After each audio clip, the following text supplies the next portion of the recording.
अस्सलाम वालेकुम, मैं हूं शाहरुख सुहेल ओवरसीज़ वॉइस से। नाज़रीन कराम, बातें तो बहुत सी हैं जो मुझे आपसे करना है, लेकिन मैं अपनी बात का आगाज़ एक बार फिर इमरान रियाज़ खान साहब से ही करूंगा, इसलिए कि उन्होंने आज फिर बहुत बड़े दिल का और बहुत बड़े ज़र्फ़ का मुज़ाहरा किया है। उन्होंने शाहिद खान अफरीदी की उस पोस्ट के हवाले से जिसमें वो यहूदियों के साथ तस्वीर में नज़र आ रहे हैं, और ये वो प्रोटेस्ट था मैनचेस्टर में उनका यहूदियों का जो वो अपने अफराद के लिए कर रहे थे। ये शख्स वहाँ तक कैसे पहुँचा, क्यों पहुंचा और ये तस्वीर क्यों वायरल हुई, इसके हवाले से तो खैर अभी मैं भी कुछ नहीं कह सकता, लेकिन इस बात का यकीन कर लेना या उस पर शक कर लेना बनता है, क्योंकि इस वक्त पाकिस्तान की लगामें जो हैं वो साम्राज्यी ताकतों के पपट्स और टट्टुओं के हाथ में हैं, इसलिए वो किसी भी शख्स को किसी भी जगह पर इस्तेमाल कर सकते हैं। खैर, मैं बात कर रहा था इमरान रियाज़ खान साहब के हवाले से कि उन्होंने आला ज़रफ़ी की है। उन्होंने इस तस्वीर को लेकर के अपना तज़िया दिया है कि मैं इस तस्वीर में शाहिद अफरीदी के दिए गए मौक़िफ़ के साथ जाऊंगा। अब ये देखिए कि अब ये मौका था कि अगर वो चाहते तो पूरा इस चीज़ का वो फ़ायदा उठा सकते थे, लेकिन इमरान रियाज़ खान ने ऐसा नहीं किया। उन्होंने कहा कि शाहिद खान अफरीदी मुमकिन है कि उसको ना पता चला हो कि मैं कहाँ जा रहा हूँ, मुमकिन है किसी ने उसको ना बताया हो, मुमकिन है गोरों के साथ एक तस्वीर बनवाने के हवाले से वो वहाँ खड़े हो गए हों और उन्होंने इस चीज़ का, चूँकि उनकी तालीम भी इतनी ज़्यादा नहीं है इसलिए पता नहीं, उनको ना पता चला हो, ये भी मुमकिन है। ये मैं कह रहा हूँ कि वो चूँकि इतना ज़्यादा पढ़ा लिखा आदमी तो है नहीं, तो उसको बहुत सारी चीज़ों का नहीं पता चलता, नहीं एहसास होता। आप देखिए कि हर कुछ अरसे के बाद वो कुछ ऐसी बात कर जाता है जिससे फिर उसकी ट्रोलिंग शुरू हो जाती है। इमरान खान के साथ भी खामखा का उसने मतक्का लगाया हुआ है। शाहिद अफरीदी कितने सारे पैदा हो जाएँ तो एक इमरान खान सदियों में नहीं बन सकते। इमरान रियाज़ खान साहब ने बहुत रायत की है शाहिद अफरीदी के साथ, मैं समझता हूँ, और बड़ा अच्छा किया है उन्होंने कि उन्होंने ये कहा है कि मैं गो के मुझ पर उसने ज़ाती हमले किए हैं और मुझे किस लफ्ज़ से पुकारा है या मुझे क्या कहा है, मैं उस चीज़ को दरगुजर करते हुए मैं शाहिद अफरीदी के साथ इसलिए खड़ा हूँ कि शाहिद अफरीदी ने अगर ये कह दिया है कि इस तस्वीर को दरगुजर किया जाए और मुझे इस बात का पता नहीं था या मुझे एहसास नहीं था कि ये क्या रुख अख्तियार करेगी, तो मैं शाहिद अफरीदी के मौक़िफ़ के साथ हूँ। चलिए, ये बात तो यहाँ तक हो गई। अब आइए दूसरी तरफ, पाकिस्तान इखलाकी पस्ती में इस हद तक गिरता जा रहा है, बल्कि गिर चुका है। सहाफ़त है तो वो इतनी नीचेली सतह पर चली गई है कि अब सुहेल वड़ाइच जैसे बड़े कद के या बड़े नामवर सहाफ़ी को महक मलिक जैसी एक ख्वाजा सरा के साथ इंटरव्यू करना पड़ गया है, और उसमें जिस तरह की उन्होंने ढूंढी और बड़ी सतही किस्म की गुफ्तगू की है, मेरा ख़्याल है कि ये एपिसोड नेशनल टीवी पे चलने के लायक नहीं था। ये गलत हुआ है। सुहेल वड़ाइच साहब को इस हवाले से मेरा ख़्याल है कि माजरत करनी चाहिए आवाम से कि जज्बात में आके वो ऐसा कर गए हैं। इस उम्र में सामने बैठी हुई किसी खूबसूरत हस्ती को बंदा बहक ही जाता है, चाहे वो ख्वाजा सराई क्यों ना हो। और सुहेल वड़ाइच साहब तो वैसे भी उम्र के इस हिस्से में है जहाँ सिर्फ राल ही टपक सकती है और तो कुछ नहीं हो सकता। लिहाजा मेरा ख़्याल है कि ये इखलाकी पस्ती की अब गिरावट है, ये सहाफ़त की, कि अब सुहेल वड़ाइच और सामने कौन बैठा है, महक मलिक, बस इसको यही छोड़ देते हैं। सियासत में आ जाए तो आपके सामने है कि रजीम चेंज में मसखरा नौटंकी शहबाज शरीफ जैसा बंदा हमारा वज़ीर आज़म है, जिसको पता ही नहीं चलता कि वो माइक पे क्या बोल रहा है, वो क्या कहना चाहता है। ना उसको उर्दू आती है, ना उसको पंजाबी आती है पूरी, और ना उसको इंग्लिश, तो खैर छोड़ ही दीजिए, वो क्या आएगी उसको। आप इंटरव्यू सुन लीजिए, उसमें सवाए मज़ाहिया किरदार के आपको कुछ भी नज़र नहीं आएगा। सेनेट पर आ जाइए तो सेनेट का इखलाकी पस्ती ये है कि बग़ैर किसी पार्टी के फैसल वोडा जैसे और काकड़ जैसे अब वहाँ के सेनेटर हैं। बस सेनेट की गिरावट यहाँ तक आ चुकी है। ठीक है, अच्छा जी, दूसरी तरफ आ जाए उलमा की तरफ। ये वो उलमा हैं जो बिल्कुल खामोशी इख्तियार कर चुके हुए हैं तमाम तर अपनी आँखों के सामने होने वाले जुल्म को देखते हुए, यानी ख़वातीन और बच्चों के साथ होने वाले जुल्म को देखते हुए, लोगों के घरों का सामान तोड़ दिए जाने तक, मियाँ असलम इकबाल की बच्ची का जहेज़ का सामान उठाकर ले जाए जाने तक, ये तमाम उलमा खामोश। चंद एक उलमा जिसमें से 3, 4, 5 जिन्होंने अभी हाल ही में वो प्रेस कॉन्फ्रेंस की थी और उन्होंने इद्दत के हवाले से इसकी मुखालफत की है, तो मेरा तो सलाम है इन उलमा को जिन्होंने, चलो शुक्र है, आवाज़ तो बुलंद की इस हवाले से। बाकी उलमा ने इस हवाले से क्यों आवाज़ बुलंद नहीं की کہ 1400 साल की तारीख़ में इद्दत पर कोई एक सज़ा ऐसी नहीं है जो इस्लामी कोड में कभी दी गई हो। तो फिर ये कौन से काजी हैं, ये कौन से जजेस हैं जिन्होंने शरीयत को अपने फ़ैसलों के हवाले से उनकी मुखालफत की है। मतलब ये कि मैं समझता हूँ गुस्ताखी की है, ये गुस्ताख शरीयत है जिन्होंने शरीयत के अगेंस्ट जाके इमरान खान साहब के हवाले से ये फ़ैसला सुनाया।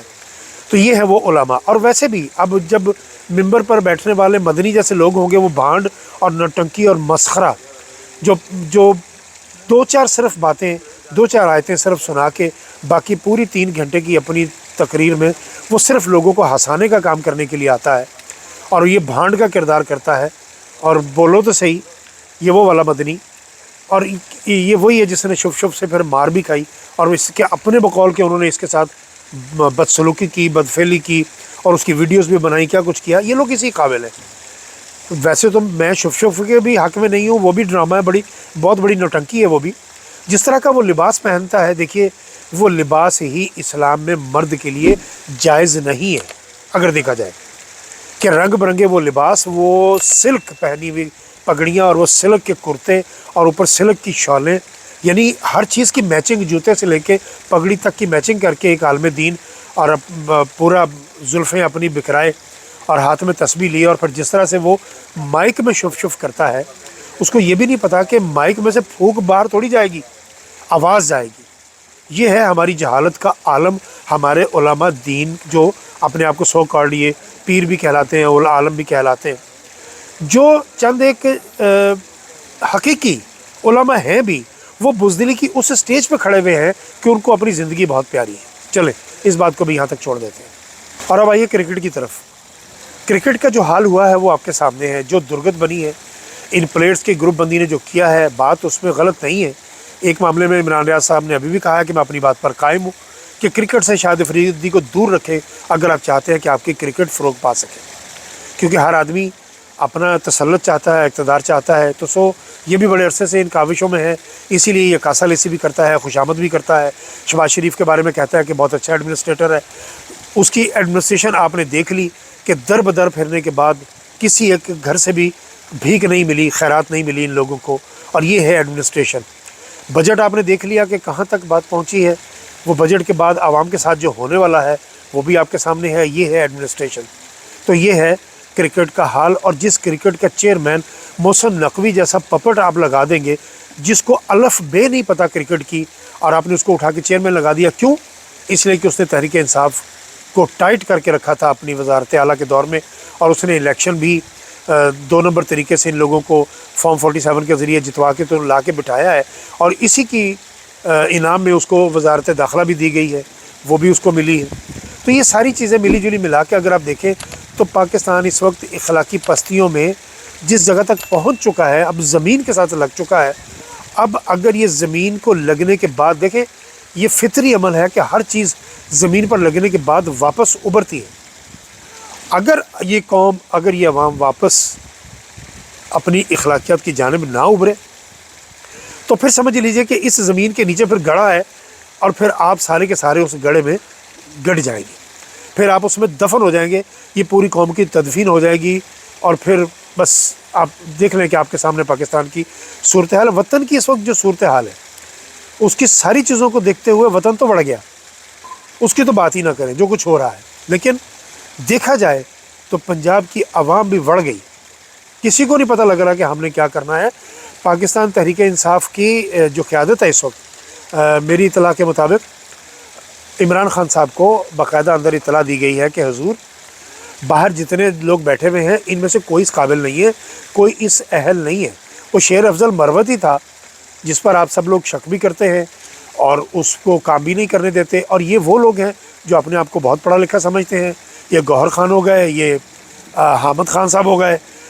अब चूँकि वकीलों का तसल्लुत हो गया है तो वकील जो है वो किसी को कुछ समझते नहीं। वैसे तो शेर अफजल भी वकील भी हैं और जज भी रहे हैं वो, लेकिन जो बंदा आवाज़ उठाएगा वो तो हमें अच्छा नहीं लगेगा। पाकिस्तान तहरीक इंसाफ की टोटल क़यादत इस वक्त कंप्रोमाइज़्ड है, या बुज़दिली की उस स्टेज पे चली गई है, या उनके आंखों के आगे अब अपने मफादात तैरने लगे हैं। वो अब ये झूला झूलना चाहते हैं वो इक़्तिदार का, और वो अपनी मरात एंजॉय करना चाहते हैं। इसलिए पाकिस्तान तहरीक इंसाफ की क़यादत से कोई उम्मीद मत रखिए। मैंने इससे पहले एक व्लॉग में भी कहा था कि इस क़यादत से तो अवाम बाहर नहीं आने वाले, और जब तक अवाम बाहर नहीं आते तब तक इमरान खान भी बाहर नहीं आते। ये जो हर दूसरे दिन आप थंबनेल देखते हैं ना, अवाम ये जो टाइटल्स आपको नज़र आते हैं, मुख्तलिफ बहुत बड़े बड़े सहाफ़ी भी उस पर बात करते हैं और वो ये कहते हैं कि इमरान खान बस ये ईद से पहले बाहर आ जाएंगे। पहले ये कह रहे थे रमज़ान से पहले आ जाएंगे, फिर कहा ईद उल फितर के बाद आ जाएंगे, फिर कहा ईद उल ज़ुहा से पहले आ जाएंगे, अब ईद उल ज़ुहा भी गुजर गई, अब ये कहेंगे मुहर्रम के बाद आ जाएंगे। ये सब थंबनेल महज आपको बहलाने के लिए है, बल्कि आपको बहकाने के लिए है कि आप इस इंतज़ार में लगे रहें कि बस खान अभी आया कि आया। खान नहीं आता जब तक कि आप लोग बाहर नहीं आएंगे। खान पर नए केसेस तैयार किए गए हैं, खान नए केसेस के तहत फिर अंदर बिठा दिया जाएगा। अभी ये खान के जो केसेस हैं ये कमज़ोर पड़ चुके हुए हैं बहुत ज़्यादा। हाँ, एक चीज़ और है, अगर जजेस खड़े हो गए, अगर हमारी अदलिया ने अपना वक़ार बहाल कर लिया, जो कि अभी तक नहीं है। चंद एक जजेस हैं जिन्होंने जब उनके अपने पाँव जलने लगे हैं तो उन्होंने कहा है कि जनाब देखें हमारे साथ ज़्यादती हो रही है, हम पे दबाव है, हम पे ये है वो है। इन सारी चीज़ों के बाद अगर ये जजेस खड़े हो जाते हैं तो ये पाकिस्तान की तारीख़ का बहुत बड़ा मोजज़ा होगा, वाक़या होगा।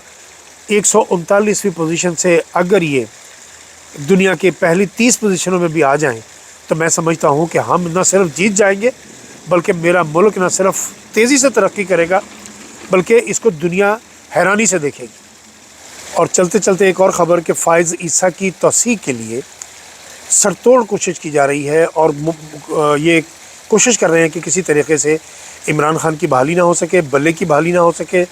और ये जो मखसूस नशिस्तों वाला मामला है ये भी इमरान खान के या कप्तान के हक़ में ना जा सके। और 2/3 अक्सरियत इन पपट्स को देख के, ये जो साम्राज्य ताकतों के टट्टू हैं, इनको ये देख के तो फ़ाइज़ ईसा की किसी तरीके से तौसीह हो सके और आने वाले दिनों में भी जितनी बड़ी पोस्टें हैं उन सब की तौसीह हो सके, ताकि सुल्तान सिकंदर राजा है, पता नहीं ये बंदा कैसे जिएगा बाकी की ज़िंदगी अपनी इस ड्यूटी के बाद, इतना ज़मीर पे बोझ लेके कैसे जिएगा। ये सुल्तान भी है, सिकंदर भी है, राजा भी है। इसके माँ बाप को यकीन नहीं था कि इन तीनों अल्फाज के मीनिंग्स तो एक जैसे ही हैं, तो इतने 3 नाम रखने की वजह क्या थी। और वो चाहता है कि अपने नाम की वजह से या इसके मीनिंग्स को बरकरार रखते हुए किसी तरीके से वो साबित कर सके कि वही किंग है। लेकिन अपनी आने वाली नस्लों के लिए ये क्या छोड़ के जाएगा सवाए गाली के, ये नहीं समझ आती। बहरहाल इनको भी तौसीह हो सकती है और भी बहुत सी चीज़ें हैं जो मंजर-ए-आम पर अभी आने वाली हैं। तो अगर ये सारी तौसीह हो गई तो फिर पाकिस्तान बढ़ गया, फिर कुछ नहीं हो सकेगा। क्यों कि फ़ाइज़ ईसा तो पहले ही इनका टट्टू नहीं है। फ़ाइज़ ईसा साम्राज्य ताकतों का पपट है, उनका टट्टू है, और वो फिर वही करेगा जो आप देख रहे हैं कि इस वक्त पूरी यहूदी लॉबी और अमेरिकन्स पूरी कोशिश कर रहे हैं कि किसी तरीके से पाकिस्तान को उन तमाम चीज़ों से दूर रखा जा सके जो आवाम चाहती है। आवाम क्या चाहती है उसके लिए मुझे बताने की ज़रूरत नहीं है, वो आपको बहुत अच्छी तरह पता है। बाकी बातें अगले व्लॉग में। इजाज़त दीजिए, अल्लाह हाफ़िज़।